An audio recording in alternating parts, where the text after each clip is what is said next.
Today we're here with Anne Muth, the owner of the Insight Program. And one of the reasons that I wanted to interview Anne and bring Anne to you is she works with businesses on all sorts of aspects, but one of them is to define and protect business cultures.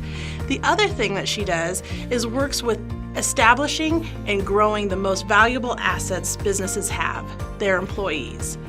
Describe to me what business culture is, how it evolves, how you work with businesses to create or protect that culture. Sure. Well, business culture is that it factor that makes your company what it is. It's much bigger than a mission statement on your wall. It's the things that your team does on a day-to-day basis that makes your business, your service, your product come alive. It's the way that you want your organization to be perceived by your community, the way that you represent yourself in the community. So understanding for yourself as a business owner, what is my culture? What do I want that to look like? That's paramount.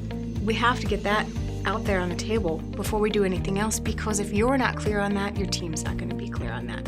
And so here, one of the things that, just having worked with you over these last several months, communication and forward progress is very important to TM. And you see that as just as you talked about, that you have those quarterly goals. You have yearly ones, but you've got quarterly ones. So you keep checking in. You keep having those conversations, and you're adaptable. You make those kind of adjustments so that you're not just trying to put one foot in front of the other and meet this goal because it was a goal set out there, but rather you're adapting to the environment and making sure that you are fulfilling your culture. Do you think it's ever too late to establish a culture? Say you've been in business for 20 years and you're like, gosh, this seems like a new idea. Right. I didn't start my business that way. I don't even know how to even begin. Is it ever too late? Absolutely not. In fact, I think for a lot of people, they may have had one culture established, because even if you don't set out to have a designated culture, you're going to have a culture of some sort. It's just going to happen. It develops in any kind of system. And so whether you've set out to say, this is what I want our culture to look like, feel like, or you've decided, you know what, I think I want to have a new, fresh look at how we provide service and what our teams, what they get involved in, all of those different kind of things. It's never too late to change that. And I think it's important to periodically update it as well, because your team is a living, breathing system. It has to continue to adapt in order to evolve. We know that of all living systems. If living systems don't continue to adapt, they die off. And so you want the same thing for your team, and that's the same of your culture. That also needs to adapt and have a breath of fresh air every now and again. So Anne, we've talked about one of the most valuable assets a business can have is their employees. And I hear over and over from people that I talk to is attracting and keeping good employees is a challenge to a lot of businesses. If someone were to come to you with that hurdle that they're trying to jump over, what would you say to them? The number one thing is to be creative. For a lot of us, we would love to be able to offer the top salary out there, but that's just not a reality. There's some organizations, and that's great. Kind of the tried and true method was to pay enough to take salary or wages off the table, so that's not something you have to worry about. In reality, though, you always have to worry about that, because as our society has evolved and changed and adapted, what we find now is that people want to feel valued more than anything else. So at some point, there's going to be a price break, if you will, that no longer keeps them engaged. You can keep paying and paying and paying, but it runs out of its motivational factor. So looking at things like, how do I keep you engaged? How do I demonstrate to you your value to the organization? So when you're looking at benefits, be creative.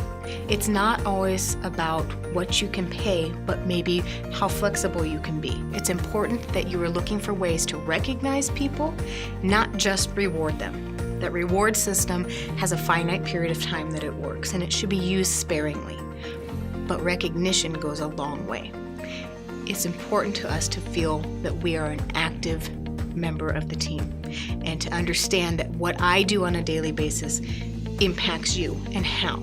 So finding those kind of opportunities is tremendous in terms of being able to retain good employees and also to attract good employees, because word of mouth is out there. I think it is important to bring people in and see what motivates your current employees or what would be important to them. And so is that something that Insight can help with, is identify those, work with employees and kind of bring that back? Absolutely. We do a lot of that, and we can do that in two different ways. One being on site and working with your teams, which is tremendously important, so that it gives us an opportunity to build those relationships with your staff. They know who we are, they can put faces to names, and they understand how to use us. One of the other really unique things that Insight does is we're also an employee assistance program. So we can provide that counseling aspect as well. So we have the opportunity to hear about things that are important to your employees, but also their family members in a really unique setting.